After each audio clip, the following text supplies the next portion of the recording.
And you people, you're all astronauts on some kind of Star Trek. I think it's only fitting. I started the season in a Star Wars shirt, ended it in a Star Trek shirt. Let's talk Strange New Worlds. There will be spoilers. New life and new civilizations. Not the first time they've used part of the whole space, the final frontier, as an episode title, but probably the last. They've used just about every line from that thing. Unless they're going to name an episode Too Boldly Go, like, you're kind of done. You've used, like, almost all the lines. Speaking of which, I feel like they should have saved this title for, like, the series finale. Like, you open season 1 with Strange New Worlds, you end season 5 with New Life and New Civilizations. Gives you a nice little bookend there, but I don't know. Obviously, they got something else planned. So yeah, also, like, you could argue that by the end of this episode, Batel is New Life, but, like, we don't see any new civilizations in this episode. Like, the title kind of just doesn't fit. They just wanted to use, like, a line from Space, the Final Frontier. That whole monologue, like... Anyways, let's get to the actual episode. So, let's see, where do we start? Corby is on this planet that worships the... Vespa? I think that's what they're called. It's something like that. I think that's it. But yeah, he's on this planet that worships the Vespa. He's finally gained their trust enough to, like, go to their temple. Like, you have to, like, transport from the bottom of this temple to the top of the temple, and, like, then you can see the Vespa and their origin stuff. So Corby finally gains their trust. He beams up there, and who is up there but the Vespa still inhabiting Gamble's body. Meanwhile, on the Enterprise, Scotty and Peli are realizing that the Vespa is no longer in the transporter buffer, and, like, it rematerialized itself in the form of Gamble's body and somehow transported itself to that planet. Alright, the Enterprise is going to send an away team down to figure out why Gamble's there and try to stop him from whatever he's doing. It is pre-warp civilization, but they do trade with they do trade with alien civilizations, like other civilizations travel there and trade with them, so they got a little wiggle room. They're not quite breaking the Prime Directive. We have our away team down there. I think it's like number 1, M'Benga, La'an, Chapel, Uhura. I think that's everybody. So yeah, they're down there. They managed to get past the guards, transport up there. I'll go more into detail on that later. They get up there, they look at this sort of gateway looking thing. It has, like, all these different stories and different languages on it. One of them is Swahili. Yes, that is the language it is. Just double checking my brain. And M'Benga's like, that's my first language. Because, like, someone actually says, like, isn't that your first language? And M'Benga's like, yeah, it's mine too. And then he reads it and, like, this is the story of my life. How did this get here? And then Gamble shows up, and the gate opens, and Gamble tackles M'Benga through it, and they end up back in the place they were in the episode Through the Lens of Time. Back on the Enterprise, Scotty, Pelia, Spock, and Sam Kirk, maybe some other characters, but those are the 4 that I remember, are trying to figure out how Gamble managed to end up on this planet from the Enterprise buffer. So what they find out is that ley lines are a real thing. It's a fun moment when, like, Sam Kirk tells Spock that, like, yes, they are a real thing. So there was a ley line that went from where the Enterprise was at the point where Gamble beamed himself off, that led straight to that planet, to, like, that doorway that he tackled M'Benga through. There was a ley line that went from the Enterprise there, and they realized that there is another ley line that goes from that planet to the Through the Lens of Time planet.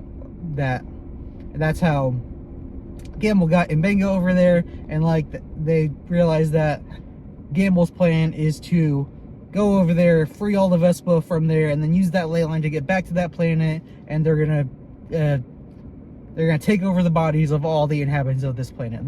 That's the evil plan here. So meanwhile, in sickbay, or at some points, Batel's eyes go all like cosmic, spacey, like they're in a Guardians of the Galaxy movie or something.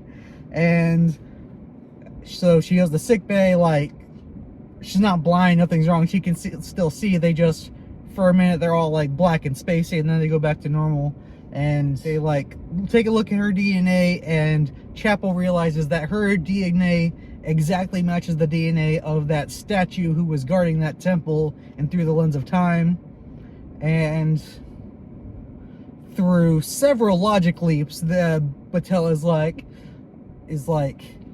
the Vespa must predate evil. Like every culture that has historic stories about fighting evil, they were fighting the Vespa. And between my human DNA plus the Goran DNA plus Illyrian DNA plus the weird zombie flower DNA, like I have the genetic memory of so many species that I am now a superhero who's destined to fight the Vespa. Yeah, so Batel is destined to fight the Vespa, and because in that temple from that previous episode, they were like, cause and effect are reversed, so you are that statue. You've always been that statue. Now you just have to go become that statue so that you can keep the Vespa trapped in the past and the future, and yes, the whole cause and effect reversal thing from that previous episode. So yeah, Batel realizes this through several logic leaps between her and Chapel, and Pike is very much not okay with it, but that's what's gonna happen. Now they realize they gotta get down to that, Batel has to get to that planet and get through that gateway that is now closed that Gamble tackled Mbenga through. So they have to figure out a way to open it. They need like so much energy that they can't produce it with the Enterprise, but the Farragut is nearby, and Kirk's like, yeah, I'm here to they contact Kirk's like, yeah, I'm here to help.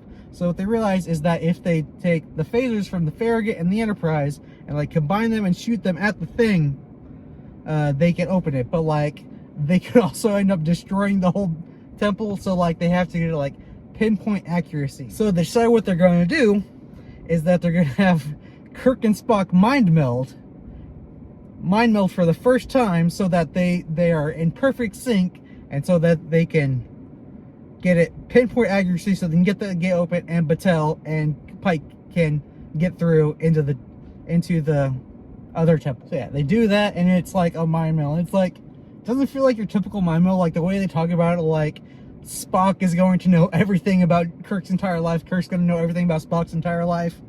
Explains why they're such good friends in the future. So yeah, they mind meld, they shoot at the thing, they open the portal, Batel and Pike go in there. Batel uses her superpowers, and then all of a sudden, we're in the future. Pike and Batel are at their home. They're about to get married. Flash forward, they have a daughter, a dog. Pike has to go do the thing that ends up with him in the beep chair because he knows this is his destiny. He goes to do that.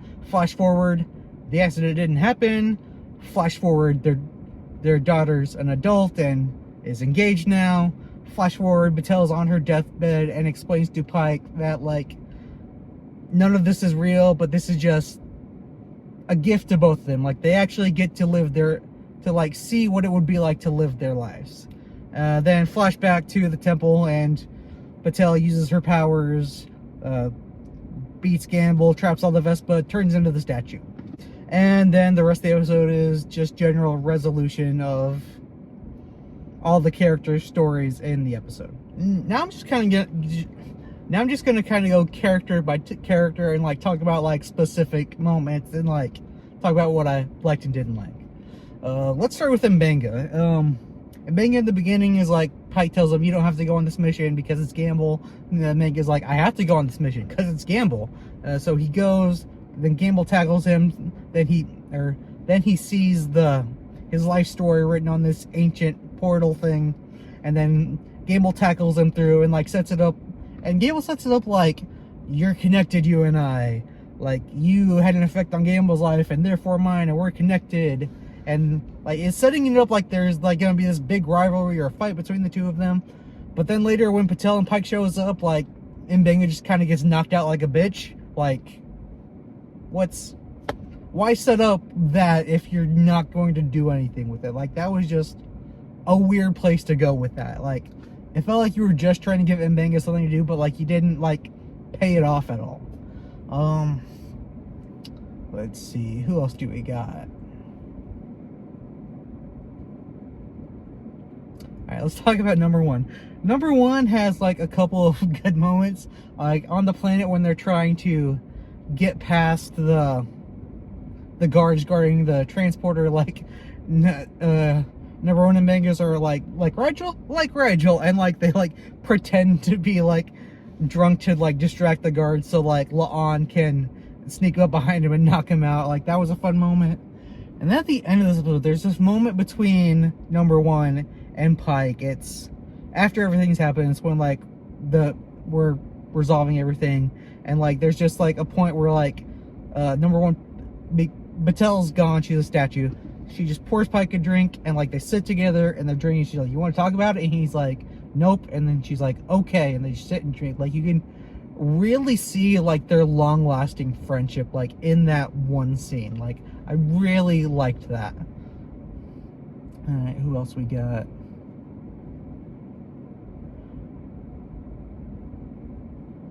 We got La'an. Like I said, she knocked out those guards from the transporter. She knocks them out with Vulcan neck pinches, and Chapel's like, "He taught you how to do that?" He's like, "Oh, so that's what you guys, he taught you how to do that?" And she's like, "Yeah, are you jealous?" And she's like, "Yeah, I can never get my finger placement right." That was a fun moment. I don't feel like we get a lot more from La'an in this episode. Not that I remember. It's been a minute just because I've had a cold. Like, if I sound weird, it's because I've just gotten over a cold. So, like, that's why this review is so late. Alright, then we have Chapel. Chapel, I really did like Chapel in this episode. Like, she feels like out of character she feels out of character, like, in several points in this episode. Like, there's the point where, like, her sees the writing on the portal, and she's like, "It's Swahili," and Chapel just like, "Exposition, that's your first language," and that's when Mbenga says, "It's mine too." And then later, when she's realizing that, like, Patel's DNA, like, matches the statue DNA, she's like, "Oh, this is so cool." Like, very out of character, and, like, not good timing. Like, she's just like, "Oh wow, this is so cool, this is awesome." And like Pike's like, and she's not telling them like what's going on, and Pike's like, "Not the time, just tell us what's going on." And like, seriously, it feels weird that she was just like acting like all giddy like a schoolgirl and like not say like, "Oh, here's what's going on." Like, it felt odd and out of place.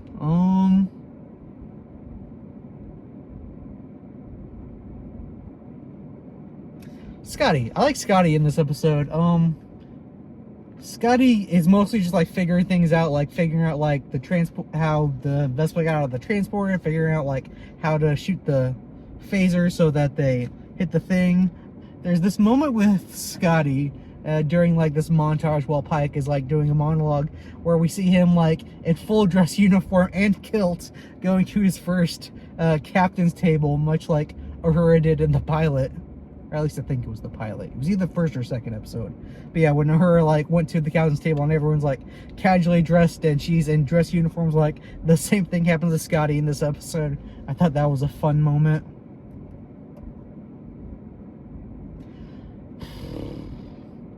Let's see. Sam Kirk. Sam Kirk had a couple good moments this episode. Like, there was a fun moment where like he's like talking to Spock. He's like, "Yes, ley lines are real." And then at the very end, there's this moment between Kirk and Spock, and like Spock like leaves to go with La'an, and like Sam just like sits a drink for Kirk Sam just sits a drink for Jim on the table, sits down next to him, and without a word, they just sit there and drink. Like, that was a nice brotherly moment right there. Like, I really like that from Sam, and it makes me sad that he's gonna die in the original series. I like Sam Kirk now. But speaking of Kirk, like, Kirk was really good in this episode. Like, we get him and Spock mind melding. Like, it's like, aw, their first mind meld. It's gonna happen a lot throughout the years. But yeah, like, you can really see, like, Kirk and Spock, like, starting to build the friendship now. Like, recently I read a quote that, like, they're working out really wanting to pitch the show with, like, Kirk and the original series crew, but with this cast. Like, I'm starting to really hope that they do that. Like, I want to see this, like, they keep calling it Star Trek Year One. I hope that's not the title. That's a lame title, but I really hope they make that show. Alright, let's talk about Batel. There was, like I said before, there was, like, a lot of logic jumps to get where we got. Like, obviously we do know something was going to happen with Batel because, like, she can't be there by the time of the original series, because, like, if that happens, then, like, Spock and Pike are assholes for what they do in the original series. But, like, I knew it was eventually going to happen, but, like, it was just an odd way that, like, they decided to write her out. Like, they, like, I don't know. Like, I thought, like, the whole her becoming, like, a superhero with magic powers to defeat these evil things was just, like, a weird storyline. Like, not that it couldn't have worked. I feel like it could have. It just, I don't feel like it landed. Like, I don't feel like it worked very well.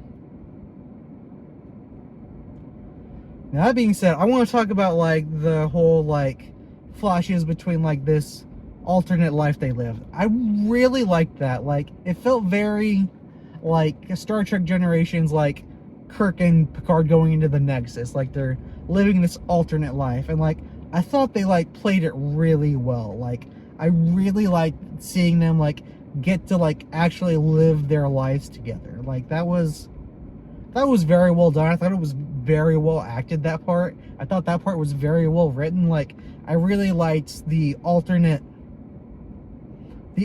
life that they got to live part. Like, I didn't quite like the things around it.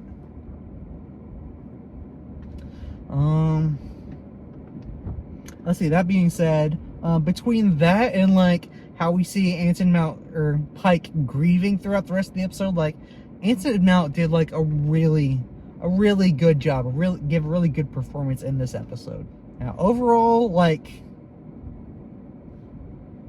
this episode had good, but it had not great. Like, it doesn't feel like a season finale. It feels like a sequel to another episode that we have, and, like, it feels like a season finale for Batel's character, but, like, that's it. It doesn't feel like a season finale, like, for the season overall. Like, it just feels like an episode for the most part, except for, like, the Batel Pike stuff at the end. Like, that part feels like a finale. Like, the rest of it just doesn't. It feels like you're just picking up a plot line from another episode that you did earlier in the season. So, yeah, like, episode's not great. It's okay. Like, it gets really good towards the end, but, like, the stuff around it just isn't that great. With that being said, I'm going to talk about the season overall. So, overall, I feel like the season has been very inconsistent. Like, I feel like the best way to describe it was like getting whiplash. Like, Gritty Gorn episode, Q, Trelane, comedy, serious, documentary now. Like, it just feels all over the place. Like, I don't think this is, like, a great season. Like, it's had good episodes. It's also had not so good episodes. It just feels all over the place. Like, before the season came out, I heard an interview. It was with Anson Mount. Like, Michael Rosenbaum was interviewing, and Anson Mount said, like, he was talking about, like, playing with the genre in Star Trek. And, like, at the time I was like, yeah, that's great. I do think you can play with genre in Star Trek. I think they've always done that. But, like, maybe not in every fucking episode.